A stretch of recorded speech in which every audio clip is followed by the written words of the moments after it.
Welcome in another video tutorial from Atika's Bio, and now we will discuss about micro dissection. So in micro dissection, micro means small and dissection mean cutting. So ये smaller object की cutting को हम micro dissection कहते हैं.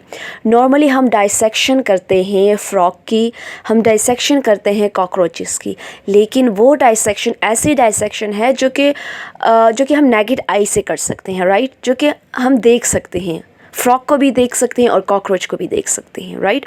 अब ये जो dissection है इसको हम माइक्रो डाइसेक्शन इसलिए कहेंगे क्योंकि ये ऐसे ऑब्जेक्ट की डाइसेक्शन है जो कि हम नेकेड आई से नहीं देख सकते, जिसको हम अंडर माइक्रोस्कोप देख सकते हैं, और उनकी डाइसेक्शन भी हम अंडर माइक्रोस्कोप ही करेंगे। सो ऐसे ऑब्जेक्ट की जब हम डाइसेक्शन करते हैं उसको हम माइक्रो डाइसेक्शन कहते हैं। एक होता है मैक्रो डाइसेक्शन।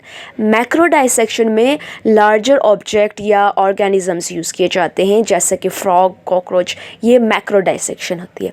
और माइक्रो में अंडर माइक्रोस्कोप जो डाइसेक्शन की जाती है, राइट।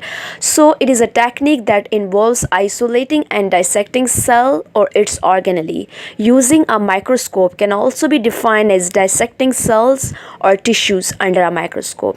So एक ऐसी टेक्निक है जिसमें हम सेल या ऑर्गेनेलीज को आइसोलेट भी कर सकते हैं, अलग भी कर सकते हैं, और इसके साथ साथ डाइसेक्ट भी कर सकते हैं।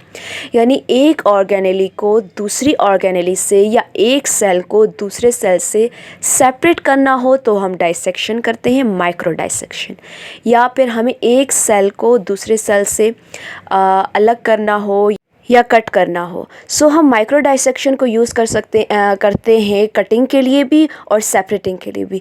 यानी अब कटिंग के लिए हम कैसे यूज़ कर सकते हैं माइक्रो डाइसेक्शन का प्रोसेस, यानी कि अब हमें लिटिल बिट पार्ट चाहिए डीएनए का, राइट। अब हम डीएनए को कहाँ से कट करेंगे? हम क्रोमोज़ोम से करेंगे, राइट। क्रोमोज़ोम में क्या होता है? डीएनए होता है कॉइल्ड फॉर्म में। तो अब हम वहाँ से पीस ऑफ डीएनए हम लेंगे, तो हम कौन से प्रोसेस के थ्रू लेंगे, कैसे लेंगे?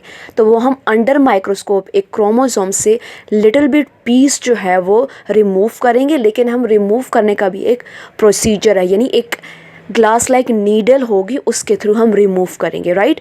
सो ये माइक्रो डाइसेक्शन है। लिटिल बिट अगर कटिंग करनी है, कोई पार्ट चाहिए, उसके लिए भी करेंगे। और अगर दो चीज़ों को सेपरेट करना है, हम सेपरेट क्यों करेंगे? स्टडी के लिए कर सकते हैं, डाई के प्रोसेस के लिए, स्टेनिंग के लिए कर सकते हैं, राइट। सो डिफरेंट रीज़न होते हैं, डिफरेंट पर्पज़ होते हैं, रिसर्च करनी होती है। सो डिफरेंट रीज़न की वजह से हम कटिंग भी करते हैं और सेपरेट भी करते हैं, एक सेल को दूसरे सेल से, एक ऑर्गेनेली को दूसरे ऑर्गेनेल से, राइट। सो इसके लिए हम लोग जो प्रोसेस यूज़ करते हैं वो माइक्रो डाइसेक्शन है। I hope you understand this. So micro dissection के लिए जो टेक्निक यूज़ की जाती हैं वो गिवन है। Chromosomes micro dissection involve removal of portion of chromosome. अब क्रोमोसोमल माइक्रो डाइसेक्शन में हम जस्ट क्रोमोसोम का लिटिल बिट पार्ट रिमूव करेंगे, यानी कि अगर हमें डीएनए चाहिए तो हम क्रोमोसोम का पार्ट रिमूव करेंगे, और इसको हम क्रोमोसोमल माइक्रो डाइसेक्शन कहेंगे, right. So the next is laser micro dissection. Laser microdissection is the use of laser through microscope to dissect cells.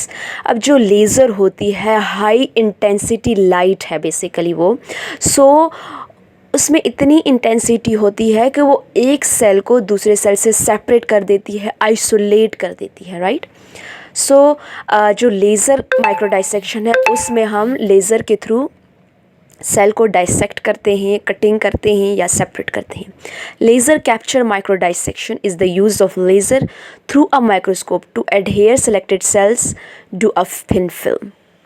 ये हाई रिजोल्यूशन प्रोसेस होता है जिसमें हम सेल्स हेट्रोजीनियस मिक्सचर होता है बेसिकली इसमें, और इसमें सेल्स को सेलेक्ट किया जाता है from its surrounding mixture, right. और वो जो सेलेक्टेड सेल्स हैं उनको एडहेयर किया जाता है, उनको स्टिक टुगेदर किया जाता है एक फिल्म की फॉर्म में, राइट। सो ये हाई रिजोल्यूशन मेथड है, और ये किस लिए यूज़ किया जाता है? ताकि हम सेल्स को आइसोलेट करें या फिर उसकी डाइसेक्शन के लिए यूज़ किया जाए। सो यहाँ पर बेसिकली इन लेज़र माइक्रो डाइसेक्शन में या लेज़र कैप्चर माइक्रो डाइसेक्शन में बेसिकली माइक्रोस्कोप का यूज़ किया जाता है, जहाँ से हम लोग लेज़र प्रोवाइड की जाती है।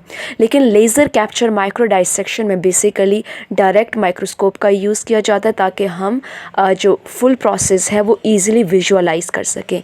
इसमें डायरेक्ट विजुअलाइजेशन का प्रोसेस होता है, राइट। सो ये हाईली एक्सपेंसिव प्रोसेस है, laser capture micro dissection. So I hope you understand this. In the next lecture, we will discuss further. Up to that, thanks for watching.